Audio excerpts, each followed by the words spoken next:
요즘에는 자전거로 출근하는 사람들이 참 많죠. 찻길 옆으로 붉은색 융단 같은 자전거 길이 보이고 그 길 위로 페달을 밟는 사람들을 보면 어쩐지 좀 이국적으로 느껴지기도 하는데요. 자전거 예찬론자들은 세상이 딱 자전거만큼의 속도를 가지고 있다고 말합니다.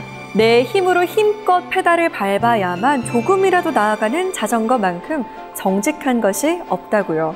여기 40이 넘어서 자전거를 배우기 시작한 이가 있습니다. 근력이 감소하고 기초 대사량도 낮아지고 흰머리도 나기 시작하고 또 노안도 시작되는 나이예요. 내친 김에 자전거부터 수영, 마라톤, 철인 3종 경기까지 완주했다고 하는데요. 40, 여자가 체력을 키워야 할 때 마녀 체력의 이영미 작가를 지금 만나봅니다. 번쩍 쏟아지는 스포트라이트, 나에게로 모아지는 눈빛들, 터질 듯한 바로 지금 이 순간, 나의 chance, 예측 불가의 드라마, 숨막히는 혼돈의 클라이막스, 망설였던 바로 지금 이 타이밍, 나의 chance. 안녕하세요. 자전거를 직접 타고 오신 건가요? 서울에 볼 일 있을 때 이렇게 자전거가 빠른지 차가 빠른지 항상 먼저 검색해봐요. 그래서 웬만하면 자전거를 타고 외출을 하는 걸로 일상을 보내고 있습니다. 저는 사실 자전거를 타고 어디를 이동한다는 것만으로 약간 벌써부터 피곤해라는 생각도 들거든요. 네, 요즘같이 교통 막히고 이렇게 또 그럴 때는 자전거로 가는 게 서울 시내에서는 훨씬 빠를 수가 있어요. 이 마녀 체력을 직접 만드신 건가요? 아니요, 저는 이럴 정성이 없고요. 네. 남편이 축하의 의미로 몇 개 제작해서 줬어요. 엄청 다정하시다. 네, 근데 이 모자 쓰고 잘 못하면 창피해서 이 모자 쓰면 열심히 달립니다. 요즘 건강에 대한 관심도 높아지고 또 체력도 반드시 키워야 한다라는 얘기가 참 많은데요. 어떻게 하면 정말 박차고 일어나서 운동을 할 수 있을지 그 비법 좀 부탁드립니다. 네, 아마도 제 얘기를 듣고 나시면요, 엉덩이가 들썩들썩 하실 것 같아요. 바로 운동하고 싶어서요. 그럼 빨리 좀 부탁드릴게요. 네, 고맙습니다. 네. 안녕하세요. 저는 이영미라고 합니다. 책을 만드는 에디터입니다. 그런데 요즘에는 저를 많은 분들이 마녀 체력이라고 부르시는데요. 왜냐하면 마녀 체력이란 책을 냈거든요. 근데 그 마녀가 우리가 흔히 아는 그 마술을 부리는 마녀이기도 하지만 저는 이런 뜻으로 썼습니다. 40, 여자가 체력을 키워야 할 때. 그런데 이 책을 쓰고 나서 많은 분들이 피드백을 주셨는데요. 뭐라고 주셨냐면요. 만함 체력은 없냐? 스악 체력 써달라. 신녀 체력도 필요하다. 육남 체력도 필요하다. 그런데 마녀 체력은 무슨 말씀인지 짐작은 가시겠지만 만함 체력, 스악 체력, 신녀 체력, 육남 체력 뭔지 아실 것 같아요? 만함은 40 남자, 신녀는 50살의 여자인데 스학이랑 60살 남자, 육남은 알겠어요. 스학이 뭐예요? 20살 학생. 우리는 젊다고 생각을 해서 20살은 체력이 필요 없을 거라고 생각을 하는데 20살 고등학교 때 공부를 하도 열심히 해서 오히려 이 나이대의 친구들도 체력이 약해졌다고 해요. 왜 40 여자만 체력이 필요하냐? 40 남자도 체력이 필요하다. 20살 학생도 체력이 필요하다. 50 여자도 체력이 필요해요. 그리고 60 먹은 남자들도 체력이 중요하죠. 그래서 제가 곰곰이 생각해 보니까 이렇게 남녀노소 할 것 없이 또 이구동성으로 체력이 필요하다고 얘기하는 걸 보니까 사람들은 다 어쩌면 자기 몸에 대해서 위기의식을 느끼는구나 라는 생각을 하게 되었습니다. 이렇게 몸에 대해서 위기의식을 느끼는데 이런 위기의식이 하루아침에 갑자기 올까요? 아니요. 전혀 하루아침에 아무도 모르는 사이에 갑자기 오는 건 위기가 아닙니다. 네, 근데 아나운서님 체력 좋으신가요? 아니요. 저술 체력입니다. 아마도 제 생각에는요, 몸이 이렇게 위기를 느끼시면 이 몸에서 약간 신호를 보낼 것 같은데 혹시 그런 신호를 느껴보신 적 있으세요? 저는 입사하고 늘 운동을 안 하고 바쁘게 살았는데 한 35 전까지는 좀 피곤해도 버틸만 하다라는 생각이 들었는데 요즘 들어서는 버티기가 힘들다라는 생각이 들더라고요. 그래서 진짜 운동을 해야 되나? 생각이 요즘 들고 있었어요. 맞아요. 젊을 때는 젊음 하나로 이 내 몸이 보내는 신호를 잘 포착하기가 어려운데 어느 날 점점 더 어깨는 무거워지고 바닥에서 몸은 잘 안 일어져 나가고, 그죠? 그 다음에 막 발도 저려오기 시작하고, 네. 예, 그렇게 몸이 어떤 상태가 변하기 시작하죠. 우리 여러 나라에서, 우리나라도 그랬지만 이렇게 다리가 갑자기 무너지거나 빌딩이 무너지는 사건들이 벌어지잖아요. 그럼 신문에 헤드라인에 뭐라고 쓰냐면 예견된 사고였다, 이런 얘기가 나와요. 그건 뭐냐면요, 튼튼했던 다리나 건물이 하루아침에 무너지는 것이 아니라 뭔가 조금씩 계속 신호를 보냈다는 거죠. 뭔가 균열이 났거나 아니면 나사가 빠졌거나 뭔가 철골이 흔들리거나. 그런데 사람들은 어떠냐면요, 그런 위기가 신호를 보내도 대부분은 방관하거나 무시하거나 못 들은 척합니다. 그렇게 몸이 나한테 보내는 신호를 잘 알아차리는 게 굉장히 중요하고요. 그 신호를 어떻게 알아차리느냐에 따라서 삶의 차이가 생기는 거죠. 우리는 몸이 나한테 보내는 신호가 지금은 몸이 안 좋을 때니까 조금씩 운동을 해야 돼. 지금 많이 몸이 나빠졌어. 이렇게 주는 신호를 잘 알아듣고 있다가, 근데 단순히 신호만 알아들으면 그걸로 끝나는 게 아니라 그 신호를 알아차리고 내가 어떤 식으로 행동을 하느냐에 따라서 여러분들의 어떤 삶에 커다란 차이가 벌어집니다.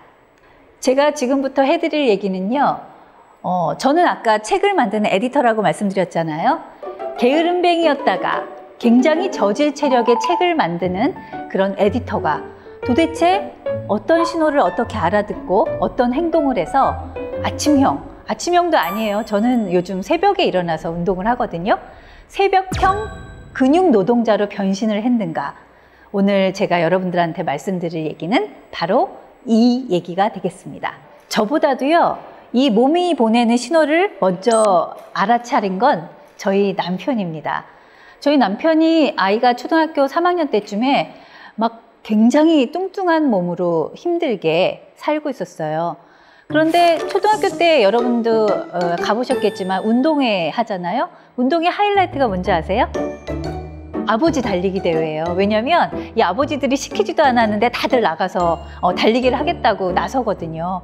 저희 남편도 치킨을 뜯다가 없어져서 어디 갔나 했더니 달리기를 하겠다고 저 앞에 나갔는데 저한테 평소에 굉장히 많이 자랑을 했어요. 내가 소시적에 운동을 좀 하고 뭐 볼도 좀 차고 이 체력은 끄떡없다 라고 자랑을 했는데, 이게 웬일 휠슬 소리가 나자마자 뛰기 시작하는데 5m도 못 가서 촥 하고 미끄러졌어요. 그냥 거기서 멈췄으면 괜찮거든요.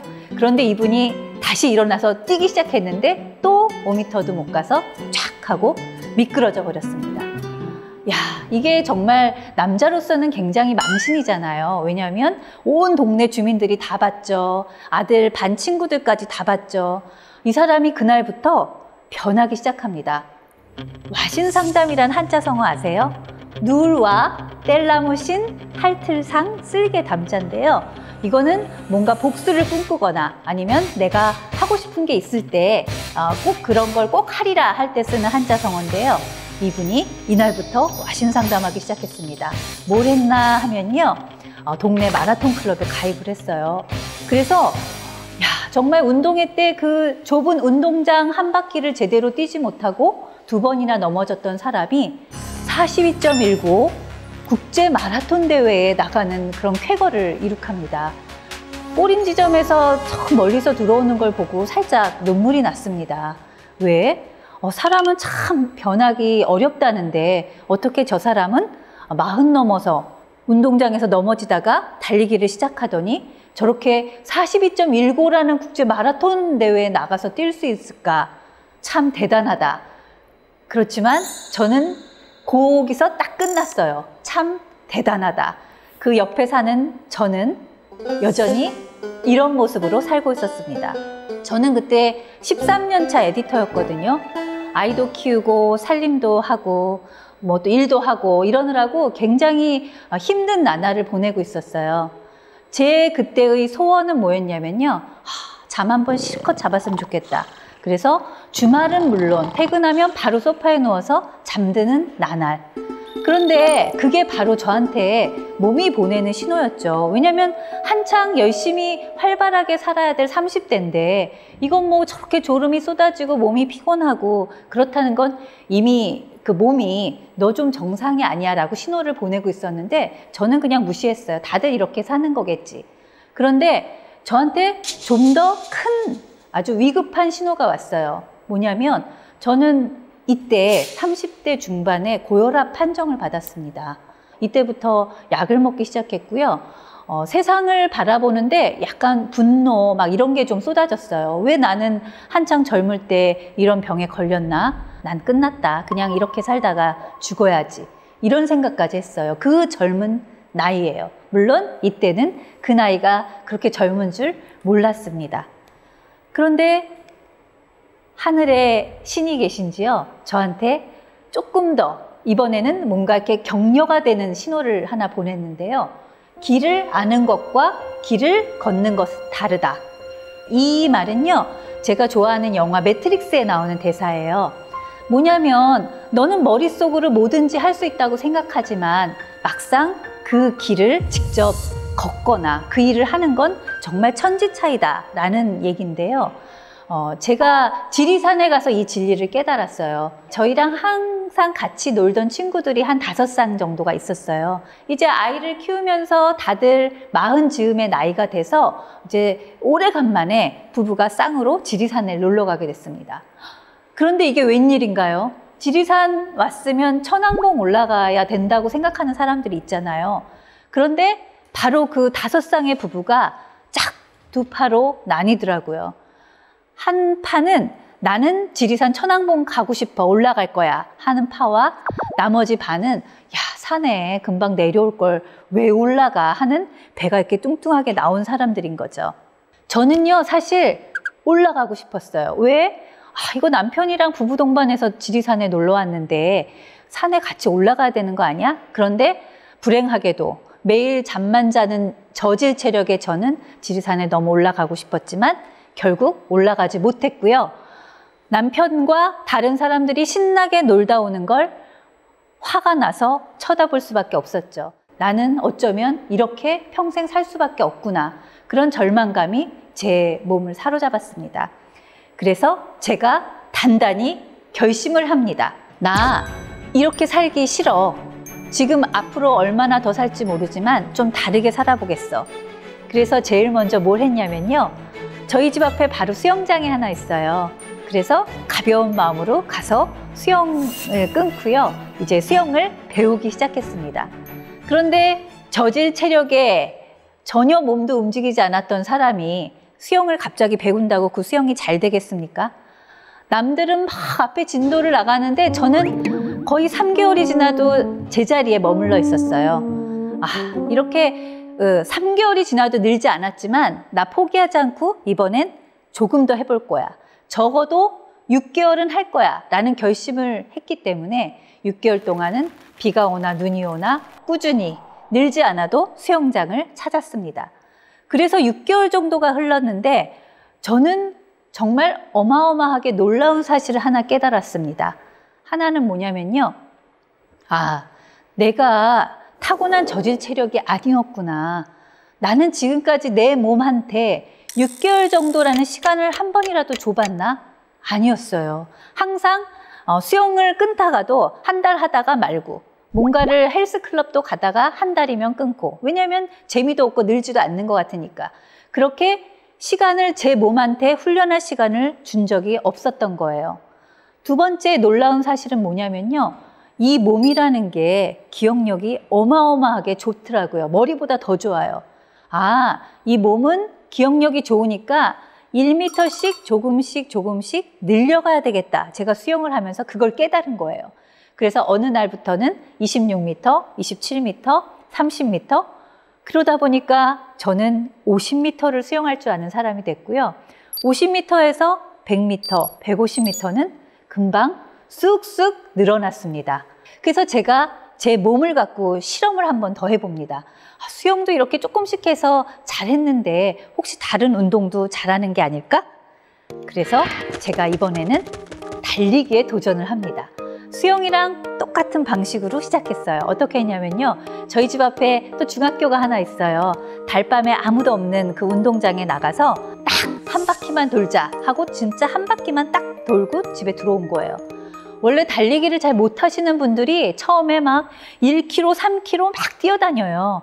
그러면 당연히 힘들죠. 평소 연습도 안 했는데 어떻게 당장 3km 정도를 뛸 수가 있겠어요.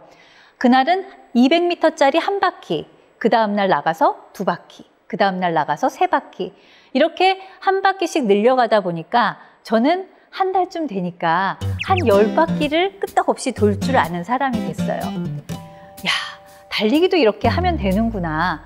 그런데 제가 이번에는 자전거를 또 타게 됐어요.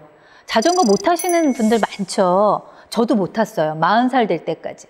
왜 못 탔냐면 어릴 때 한번 크게 다친 적이 있거든요. 트라우마가 생겨서 못 탔는데 자전거를 탈 수밖에 없는 상황이 벌어졌어요. 뭐냐면 저희 집 앞에서 그 출근을 하려면 버스를 타고 한 3 정거장쯤 가야 되는데 그 구간이 너무나 막히는 거예요. 그래서 막 고민을 하다가 보니까 저희 남편이 자전거 한번 타보는 게 어때? 그래서 아주 작은 자전거를 사줬는데 그 자전거를 타고 이제 그 막히는 교통 구간을 피해서 좁은 골목으로 자전거를 타고 다니기 시작했습니다. 물론 처음엔 잘 못 갔죠. 버스보다 더 오래 걸렸어요. 무서워서 탔다 내렸다 하느라고요. 그런데 어느덧 자전거를 조금씩 타다 보니까 이제 그 동네 슈퍼에 바구니 달린 자전거였거든요. 그래서 감자도 사고 토마토도 사고 그래서 집에까지 타고 오는 그런 자전거를 일상적으로 타는 사람이 됐습니다. 그런데 여기까지는 많은 분들이 비슷하게 하실 거예요. 나도 수영 조금 해, 달리기도 조금 해. 나 자전거는 당신보다 더 잘 타. 그죠? 저도 그렇게 동네에 사는 아주 흔히 볼 수 있는 그 아주머니들처럼 조금씩 운동을 하는 사람이었는데 저한테 한 번 더 큰 변화를 겪는 그런 신호가 왔어요. 어떤 신호가 오면 그것을 알아차리는 게 굉장히 중요하다고요. 어느 일요일 저희 남편이 자전거를 연습하러 저기 미사리 쪽으로 간다고 저보고 갈래 말래 하고 물었는데 평소 같으면 제가 아마 안 간다고 그랬을 거예요. 난 잠이나 자고 싶어. 그런데 그날은 무슨 바람이 불었는지 제가 그 바구니 달린 자전거를 타고 따라 나섰습니다. 그런데 이상한 남자들 한 30명쯤이 모여 있었어요. 아시죠? 헬멧 쓰고 딱 달라붙는 바지 입고 그 가는 사이클 타고 이런 남자들이 30명쯤 모여 있다가 자기들끼리 막 인사를 하더니 막 그 호수 주위를 돌기 시작했어요. 그런데 그 막 자전거를 사이클을 타고 달리던 남자들 중에 한 사람이 제 앞에서 딱 멈춰섰는데 헬멧을 딱 벗는데 놀랍게도 여자였던 거예요. 저는 당연히 저런 남자들, 허벅지 두꺼운 사람들이랑 다 같이 타는 사람들은 다 남자라고 생각을 했는데 한 여성이 그 사이에 껴있던 겁니다. 그 여성이 저보고 뭐라고 그러는지 아세요? 한 30km, 40km 달리고 난 뒤였는데요. 이젠 자전거 두고 뛰어야 돼요. 같이 뛸까요? 이렇게 얘기를 하는 거예요. 저는 정말 충격을 먹었습니다. 아니 저렇게 남자들 틈에 껴서 자전거를 타는 것도 모자라 이제 한 10km를 또 달린다고? 그분은 젊은 운동만 하는 운동선수가 아니라 저는 당연히 그런 사람일 거라고 생각했거든요. 아이를 둘 키우는 직장을 다니는 결혼한 여성이었어요. 심지어 저랑 동갑이었어요. 뒤통수를 맞은 것 같은 느낌이 들더라고요. 아니 똑같은 여성인데 나이도 같은데 심지어 키도 저랑 비슷한데 왜 한 사람은 저렇게 남자들과 어울려서 쌩쌩 자전거를 타고 달릴 수 있고 저는 바구니 달린 4발 자전거 수준의 자전거를 타고 동네 슈퍼만 왔다 갔다 할 수밖에 없는 운명인 것인가. 이건 운명이 아니라 내가 뭔가 그동안 잘못 살았구나. 저는 그런 생각을 한번 해봤어요. 그래서 제 마음속에 어떤 작은 희망을 품고 제가 겁도 없이 제일 먼저 뭘 했냐면요. 마라톤을 시작했어요. 왜냐하면 제가 옆에서 남들이 하는 걸 봤잖아요. 마라톤 클럽에 들어서 일단은 긴 거리를 한번 뛰면서 이 몸의 체력을 길러보자. 그래서 저도 한 1년 정도 열심히 연습을 한 다음에 동아국제 마라톤 대회에 참가를 합니다. 처음엔요, 그 제한 시간이 5시간이거든요. 5시간 안에 들어왔을까요? 당연히 못 들어왔죠. 5시간 하고도 1시간을 넘겨서 거의 6시간 가까이 들어왔는데 너무 무섭더라고요. 교통통제가 풀려서 차가 막 다니는데 거기를 같이 달리라고 그러는 거예요. 그래서 제가 결심을 합니다. 마라톤을 하더라도 조금 빨리 들어와야 되겠구나. 그래서 그 다음 해에 다시 한번 도전을 하는데 그렇게 달리기를 하면서 제가 깨달은 게 있습니다. 달리는 동안 오로지 나 자신만 생각할 수 있는 이 세상에 마라토너 이영미를 선포하는 독립선언서구나라는 걸 깨달았거든요.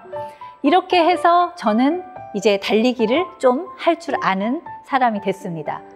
그래서 이번에는 달리기 대회가 아니라 철인 3종 대회를 신청을 했어요. 그런데 대회를 신청한 전날부터 하필이면 태풍이 몰려와서 비가 어마어마하게 쏟아집니다. 제가 기도를 했어요, 자면서. 하느님, 부처님, 예수님, 공자님, 이 비가 제발 더 많이 와서 대회가 취소되게 해주세요. 그런데 대회는 한다는 문자가 왔고 새벽에 운전을 해서 그 대회장에 갔는데 이건 뭐 그 잔잔한 호수라고 생각하고 수영을 하려고 딱 앞에 나섰는데 황토물이 막 넘실대죠. 뭐 거의 파도 수준이에요. 내가 무슨 부귀영화를 누리겠다고 저 물속에 들어가서 수영을 하나 라는 생각이 들어서 남들 다 수영을 하러 들어갔는데 저는 혼자 서 있었어요. 그러니까 응원단에서 웅성웅성 거리더라고요. 저 여자분은 왜 대회 나와서 시작을 안 하나. 그래서 제가 좀 창피한 생각이 들었어요. 여기까지 왔는데 아무튼 물에는 들어가 보자. 2m도 못 갔는데요. 숨이 막히는 거예요. 뭐 여러분 귀신, 유령, 괴물 이런 거 무섭죠? 저는 태어나서 이렇게 무서운 경험은 처음 했어요. 물에 빠져 죽을까 봐. 아까는 제가 수영을 조금 한다고 그랬잖아요. 수영을 못해서 숨이 안 쉬어지는 게 아니라 물에 빠져 죽을까 봐 그런 공포가 저를 사로잡으니까 숨이 안 쉬어지는 거예요. 그래서 컥컥컥 대다가 제가 결국은 손을 들고 구명 보트를 타고 나왔습니다. 끝이죠. 아마 여기서 제가 포기를 했으면 저는 다시는 창피해서 입에 철인 3종이란 말도 못 얹고 아마 그런 상태로 살았을 텐데 제가 응원단 틈에서 한 사람의 얼굴을 봤어요. 누구냐면 제 어린 아들이 엄마가 첫 대회를 나간다고 같이 응원을 하러 나왔는데 그 아이 얼굴을 보니까 제가 좀 다른 생각이 들더라고요. 내가 평생 아이한테 무서워도 참고 좀 한번 해봐. 그죠? 아이가 수영대회를 나갔다면 제가 똑같이 그런 말을 하면서 격려를 했을 텐데 이건 뭐 아이 앞에서 제가 무섭다고 막 기어 나오는 판인데 앞으로 제가 어떻게 아이를 키우면서 그런 얘기를 할 수 있을까라는 생각이 드니까 정신이 바짝 차려졌어요. 그래서 저는 다시 그 무서운 물속으로 들어가서 결국은 남들 다 수영 끝나는 동안이지만 저는 그때부터 수영을 하기 시작해서 결국은 750m 2바퀴를 돌았고요. 내친 김에 달리기도 마저 하고 그렇게 해서 결국은 철인 3종 대회를 완주를 했고요. 이제는 어디 가서 나는 첫 대회를 비록 비가 많이 와서 자전거는 안 탔지만 결국은 첫 대회를 완주한 철인 3종 선수가 됐습니다. 저는 보시다시피 키가 작습니다. 밝히면요 153cm밖에 안 됩니다. 근데 저 같은 사람이 철인 3종 운동을 하고 저렇게 연습을 할 때는 180도 넘는 저런 거구들과 같이 운동을 하는데요. 저는 키가 작은 게 제 40살 될 때까지 콤플렉스였어요. 모든 게 안 되면 다 키 탓했어요. 전교회장에 나갔는데 애들이 안 뽑아줬어. 키가 작아서 그래. 이번에 임원에 나가서 선출이 돼야 되는데 왜 임원으로 날 안 뽑아주지? 키가 작아서 그래. 뭐든지 안 되면 키 탓을 했어요. 왜냐하면 키가 작다는 건 허약하다는 이미지고 그런 허약한 이미지를 가진 사람은 중요한 일을 못해 라는 그런 사람들이 생각한다는 생각으로 저는 그걸 제 콤플렉스로 생각했는데 어떡합니까? 작게 태어난 거 제가 고칠 수도 없는 거고 그런데 참 신기한 일이 벌어졌어요. 뭐냐면요. 이런 철인 3종 운동을 하고 체력이 강해지면서 저는 키가 작은 게 제 인생에 아무런 문제가 없다라는 걸 깨달았어요. 왜? 키 작으면 어때? 내가 강한 체력의 소유자인데, 이런 생각을 했기 때문이죠. 아마 여러분들도 각자 하나씩 어떤 콤플렉스가 있을 거예요. 난 나이가 너무 들은 거 아닐까? 나 왜 이렇게 뚱뚱할까? 나는 왜 이렇게 얼굴이 못생겼을까? 그런데 체력이 강해지고 내가 운동을 하면서 내 몸에 대한 어떤 신뢰감이 생기면 그런 콤플렉스를 극복하는데 굉장히 많은 도움이 됩니다. 제가 아까 자전거 타고 나올 때 이 복장 보셨죠? 저는 회사 다닐 때는 이렇게 점잖은 복장으로 회사를 다니지만 자전거를 탈 때는 아까 그 이상한 남자들처럼 딱 달라붙는 옷에다 헬멧 쓰고 막 이렇게 운동복을 입고 자전거를 타는데요. 저는 이렇게 자전거를 타는 시간을 이상한 나라에서 놀러 간 앨리스라고 얘기를 합니다. 무슨 얘기냐면요. 제가 사는 현실은 이렇게 점잖은 편집자라면 제가 자전거를 타는 시간은 뭔가 현실에서 빠져나와서 동화 속 나라로 간 것 같은 그런 시간이에요. 여러분들 살면서 걱정거리 없고 스트레스 안 받는 분 아마 없으실 거예요. 제가 여러분들한테 드리는 조언은요. 그럴 때는 현실에서 빠져나와서 이상한 나라로 놀러간 앨리스처럼 변신을 해서 운동을 한번 해보라고 말씀을 드리고 싶어요. 춤도 좋고 그림 그려도 좋고 요리도 좋고 다양한 어떤 활동이 필요한데 저는 특별히 운동을 하라고 권하고 싶은 건요. 뭐냐면 운동을 할 때는 유니폼을 입잖아요. 그 유니폼을 입는다는 건 현실에서 빠져나오는 어떤 마술을 부리는 그 과정이거든요. 그래서 저처럼 사이클을 타시거나 아니면 짧은 미니스커트를 입고 배드민턴을 치거나 탁구를 치거나 그런 어떤 기회를 만드시길 바랍니다. 제가 올해로 27주년 결혼기념일을 맞았는데요. 저희 남편이랑 저는 취향도 다르고 성격도 달라서 평소에 아주 많이 싸웁니다. 이렇게 많이 싸우다가는 어떻게 같이 살지? 27년이나? 이런 생각을 했는데요. 예전에는 부부싸움을 할 때 저희가 어떻게 싸웠냐면요. 싸운 다음에 화가 나면 말을 안 했어요. 그 화가 풀릴 때까지 서로 말을 안 하다 보니까 이건 3박 4일도 걸리고 심지어 어떤 때는 일주일 동안 말을 안 하고 한 집에서 산 경험도 있습니다. 그렇게 말을 안 하고 싸운다는 건 한 집에 사는 부부한테는 엄청난 스트레스를 주는 거고요. 저희도 그렇게 스트레스를 받다가 둘 다 같이 운동을 하면서 저희는 새로운 그 방식을 찾아냈어요. 싸우는 방식. 뭐냐면요. 부부싸움을 하죠. 그런 다음에 화가 나면 저는 2시간 동안 사이클을 타러 나가고요. 저희 남편은 2시간 동안 수영을 하고 옵니다. 각자 나가서 열심히 몸을 움직인 다음에 아까 말씀드렸죠. 역시 또 저희들한테는 긍정적인 에너지가 생겨난 거죠. 여러분 부부싸움 할 때 굉장히 사소한 것 같고 싸우는 거거든요. 그런데 긍정적인 에너지가 차 있는 상태로 운동을 하고 와서 다시 만나면 사람이 예뻐 보여요. 아까 왜 싸웠지? 라는 생각이 들기 마련이거든요. 그래서 저희는 아마도 운동을 같이 했기 때문에 그렇게 성격이 다르고 취향이 달라도 많이 싸워도 27년간이나 한 집에서 잘 사는 게 아닐까. 이렇게 운동은 부부 사이에 어떤 치솟는 분노를 해결하는 데도 굉장히 큰 도움이 됩니다. 여러분들 아마 미생이라는 드라마나 만화 보셨을 거예요. 거기에 어떤 얘기가 나오냐면요.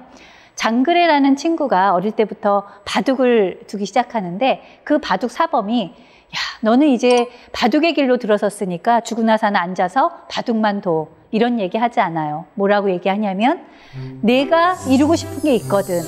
평생 하고 싶은 일이 있거든. 체력 먼저 길러. 라는 얘기를 합니다.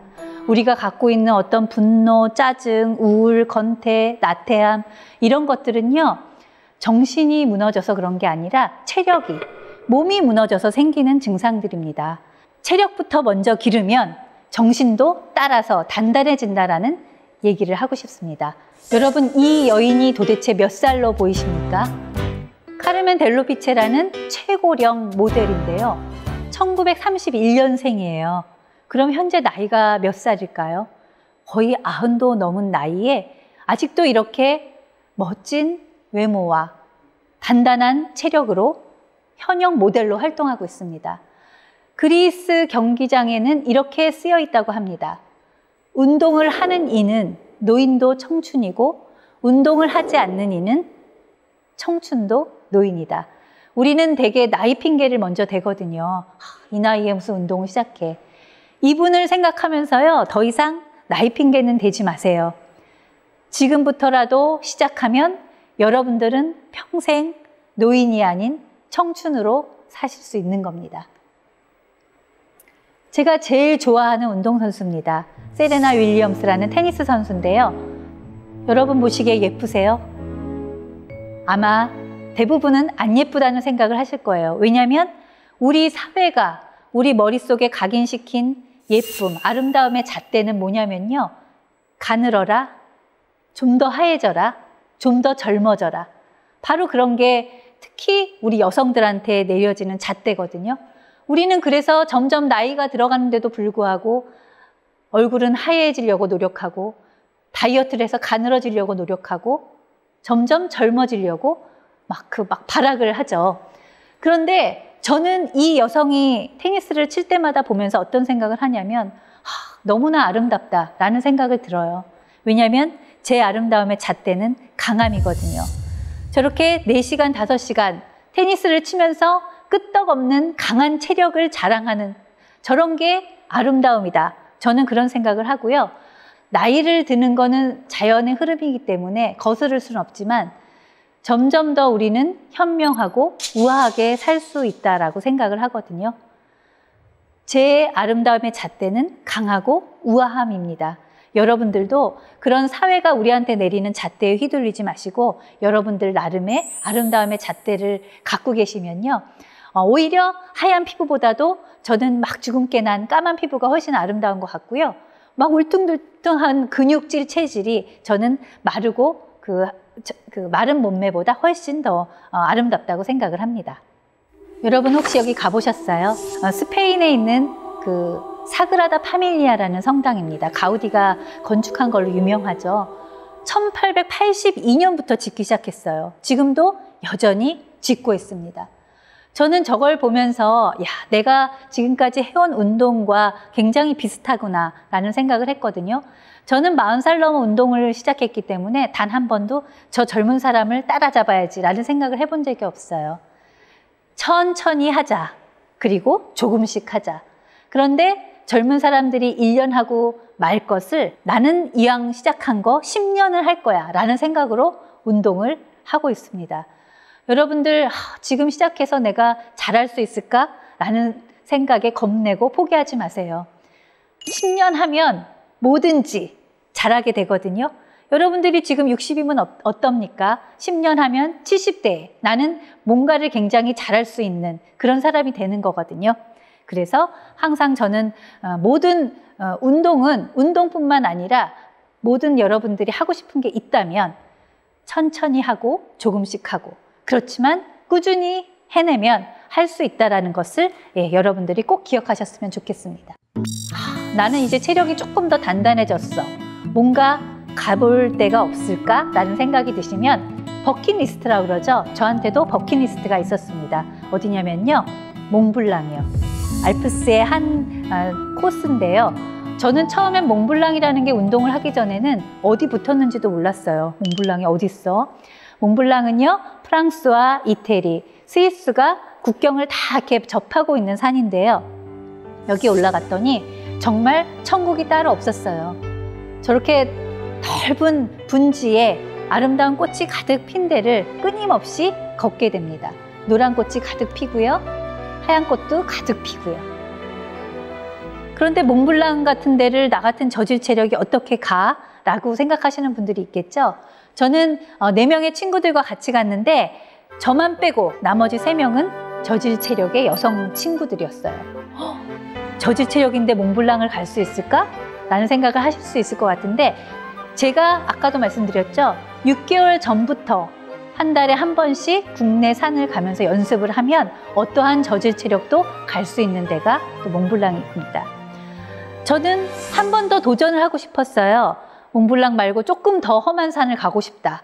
그래서 이번에는 노르웨이 트레킹에 도전을 합니다. 노르웨이 트레킹은 남자들도 좀 가기 어렵다고 하는 험한 지역인데요. 이렇게 쉐락볼튼이라는 그 바위가 살짝 낀 저런 산에도 올랐고요. 너무나 까마득한 절벽이죠. 아마 평생에 한 번 갈까 말까 한 저런 절벽에 앉아서 사진도 찍었고요. 또 저렇게 괴물의 어떤 혓바닥 같은 데 가서 사진을 찍었습니다. 제가 이렇게 사진을 보여드리는 이유는 30살 한창 젊을 때 지리산, 코앞에 있는 지리산도 못 올라가서 절망하던 그 여성이 10몇 년 정도 꾸준히 운동을 하다 보니까 남자들도 가기 힘든 몽블랑도 올라가고 노르웨이 산도 올라가고, 이렇게 사람이란 존재는 변할 수 있는 거고요. 나이가 더 많이 들어도 이 체력은 점점 더 좋아질 수 있다는 거, 제가 그 얘기를 해드리려고 이렇게 몽블랑 사진도 보여드린 건데요. 또 하나 제가 운동을 하는 이유가 있습니다. 저는 운동하는 게 너무나 재미있어서 하지만 진짜 중요한 이유는 뭐냐면요. 운동을 이렇게 계속 하다 보면 이렇게 잘 나이 들 수 있고, 그 다음에 혹시 잘 죽을 수 있지 않을까. 우리는 사는 것만 중요하다고 생각해요. 내가 지금 사는 것만 중요하고, 그런데 저는 사는 것보다 어떻게 하면 잘 죽는가가 인생을 마무리하는데 훨씬 더 중요하다고 생각을 합니다. 저는 한 가지 희망이 있어요. 이렇게 계속 운동을 하고 체력을 단단하게 하다 보면 나는 아마 죽는 마지막 순간까지 잘 살다가 죽을 수 있지 않을까라는 희망을 품고 있습니다. 아마 그건 저뿐만이 아니라 여러분들 모두가 가지는 그런 어떤 소망일 거예요. 우리 잘 죽기 위해서도 지금부터 늦었더라도 더 운동을 해야 되는 것 같습니다. 스파이더맨, 슈퍼맨만 영웅이 아니에요. 우리들처럼 우리 삶에서 작은 어떤 허약함들을 하나씩 고쳐나가다 보면 우리 모두 누구나 자기 인생의 영웅이 될 수 있습니다. 저 같은 저질 체력의 에디터가 한 사람의 건강한 마녀 체력이 된 것처럼요. 오늘부터 당장 여러분들 운동을 시작하십시오. 여러분들의 인생에 많은 것들이 변합니다. 감사합니다.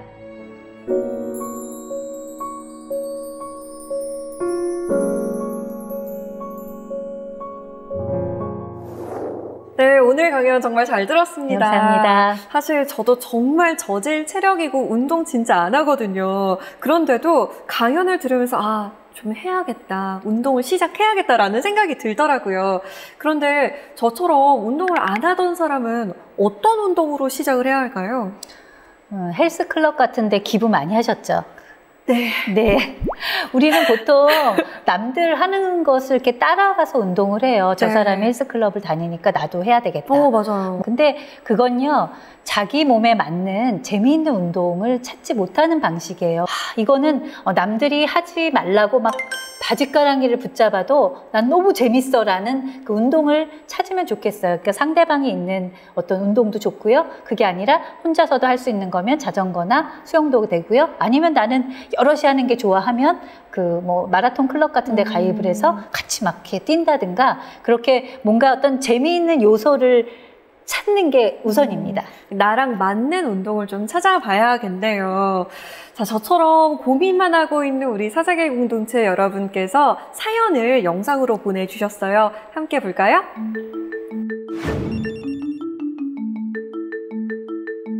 네, 안녕하세요. 저는 일하는 엄마인데요.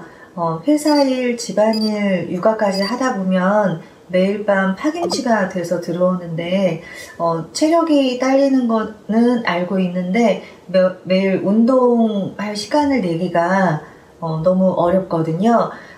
일과 중에 운동 시간을 어떻게 내면 좋은지 방법을 알고 싶습니다. 이게 사실 가장 많이 나오는 핑계이자 이유거든요. 운동할 시간이 없다. 운동할 시간을 어떻게 내셨어요? 예, 저 기분 제가 너무 잘 알아요. 파김치가 돼서 들어왔는데 여기서 어떻게 몸을 움직여, 그죠? 제가 해드리고 싶은 말은요, 일단은 모든 걸 다 잘할 수 없다라는 마음을 가지셔야 돼요. 왜 이제 일을 열심히 하고 와서 힘들잖아요. 그런데 막 집안일도 쌓여 있지, 아이도 돌봐야 되지, 막 이런 것들이 먼저 막 걱정이 되면 네. 운동할 생각이 전혀 들지 않거든요.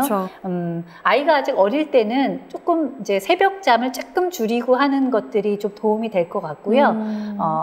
아이를 이렇게 누군가 좀 잠깐 봐주는 남편도 좋고, 네. 또 저는 한 가지 비결이 있었는데, 우리 시댁 옆에서 딱 붙어서 살았거든요. 그러니까 사실 그것들이 어떤 많은 장점도 되고 단점이 되는데, 네. 저는 운동할 시간을 내기 위해서 내가 할 수 있는 다른 어떤 살림, 그 다음에 어떤 육아 부분, 또 뭐 이런 것들을 조금 느슨하게 하는 거, 이제 그런 것들이 어떤 운동을 하는 시간을 내는데 좀 중요할 것 같아요. 또 하나는 좋은 방법이 있어요. 일부러 운동을 하려고 하는 것도 중요하지만 실생활에서 몸을 많이 움직이는 거. 네. 사실 실생활에서도 저희가 뭐 2층, 3층은 걸어서 올라가라 이런 얘기 많이 듣지만 엘리베이터 꼭 타게 되거든요. 네, 그걸 하나의 어떤 원칙을 삼아서 왜 우리가 내 삶의 어떤 원칙을 딱 세워놓으면 네. 그것을 어길 때마다 벌을 좀 줘야 되는 거겠죠. 뭔가 나는 오늘 계단을 안 올라갔으니 뭔가 맛있는 간식을 먹지 못해 라는 식으로 어떤 원칙을 세워놓으면 그 원칙을 지키고 그 실천하기가 쉬울 것 같아요. 네, 이번에는 서대문구에서 정윤희 씨의 사연입니다. 운동을 많이 하는 사람들 관절이 일찍 망가진다는 말이 있잖아요. 어떤 여배우님은 운동을 많이 하면 빨리 늙는다고 말씀하시더라고요. 오히려 운동이 몸에 무리 가지 않나요? 저 이런 얘기 들어본 것 같아요. 운동하면 몸이 많이 상한다. 그리고 아무래도 야외에서 운동을 하다 보면 햇빛 때문에 피부도 빨리 늙는다. 이런 얘기 있거든요. 어떻게 생각하시나요? 물론 어떤 자외선을 쬐면서 운동을 하기 때문에 잡티도 생기고 까매지는 건 당연한데요. 네. 저는 30대에는 듣지 못한 얘기를 50대에 많이 듣기도 해요. 야, 왜 이렇게 피부가 좋아졌어? 까매지는 대신 또 이렇게 막 땀구멍이 열리고 땀을 막 이렇게 쏟다 보니까 저는 나름대로 예전보다 더 좋아진 게 아닌가라는 생각을 할 때도 있고요. 네. 또한 체력도 그 어떤 다리 관절도 지금 저는 30대보다 그 20년이 더 지난 지금이 훨씬 더 강하다고 생각을 하거든요. 다만 이 관절을 어떤 준비 운동이라든가 그런 어떤 사전에 하는 스트레칭 없이 갑자기 하면 누구나 다치고 그 다친 어떤 그런 상처들이 염증으로 남아서 네. 굉장히 무리가 갈 수 있어요. 저는 어떤 식으로 운동을 하냐면요. 오히려 운동을 실제적으로 달리거나 뭐 수영을 하거나 자전거를 타는 것보다 그 전 시간에 어떤 스트레칭으로 몸을 아주 완벽하게 부드럽게 풀어주고요. 그다음에 본 운동을 한 다음에 그 끝나고 나서도 굉장히 스트레칭을 오래 해요.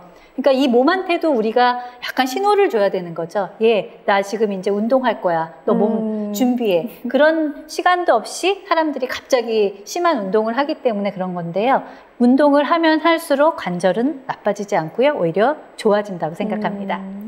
네, 이번에는 신림동에서 황재영 씨가 사연을 보내주셨습니다. 저는 헬스장에 돈 벌어주는 호구입니다. 큰맘 먹고 운동을 시작해도 끝까지 규칙적으로 해본 적이 없어요. 포기하고 싶을 때마다 포기하지 않고 끝까지 할 수 있는 비결이 있을까요?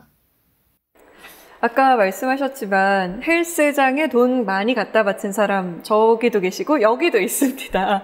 끝까지 포기하지 않는 방법 뭐가 있을까요?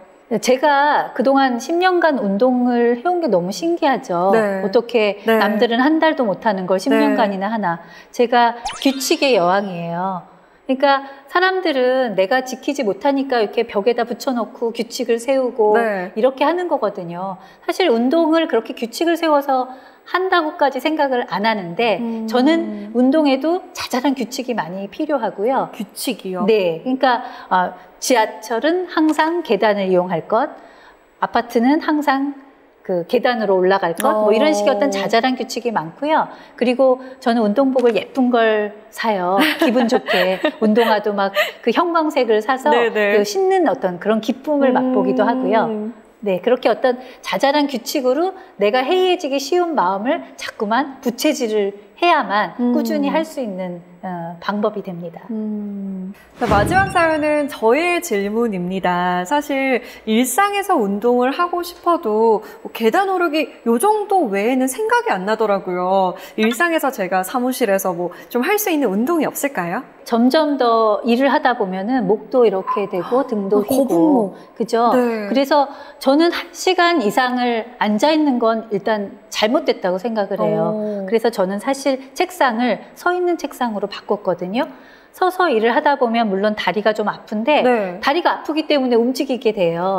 그것처럼 일을 하는 중간중간에 이 몸을 많이 풀어주는 게 중요하고요. 그걸 1시간 간격으로. 왜 옛날에 우리 학교에서도 공부할 때 50분 공부하면 10분 쉬고 맞아요. 네, 그런 네. 어떤 것들이 일할 때도 이렇게 적용이 돼야 되고요. 주부들도 마찬가지예요. 집에서도 뭔가를 집중해서 1시간 정도 하게 되면 나머지 한 20분 정도는 몸을 풀어주는 그러니까 끊임없이 스트레칭을 하고 몸을 움직여서 부드럽게 만드는 것이 가장 좋은 그 운동의 어떤 기초입니다.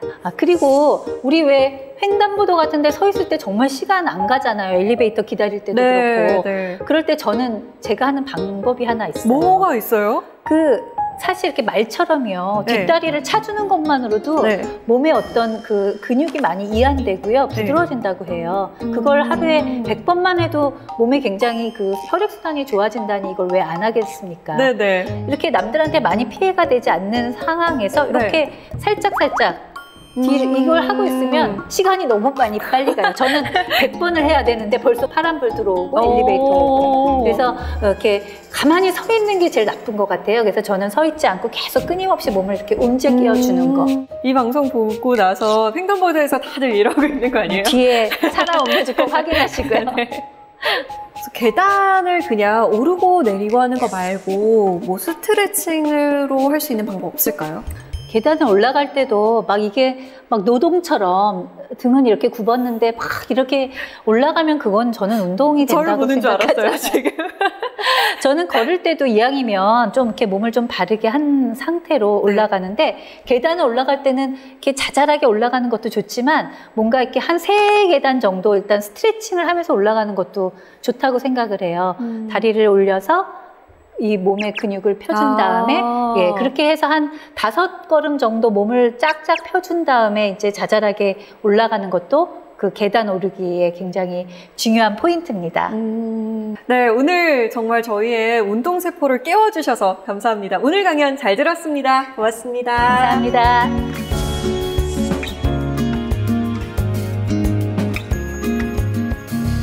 지친 하루를 위로하는 자기만의 비법 하나쯤은 다들 있을 겁니다. 어떤 이는 퇴근 후에 포장마차에 가서 한잔하기도 하고요. 어떤 이는 운동을 하면서 땀을 흠뻑 흘리기도 합니다. 또 어떤 이는 춤을 추기도 하고 음악을 듣기도 하죠. 우리의 소중한 일상이 잠시 멈췄습니다. 이 멈춤의 때를 우리의 몸과 마음의 체력을 기르는 시간으로 생각하면 어떨까요?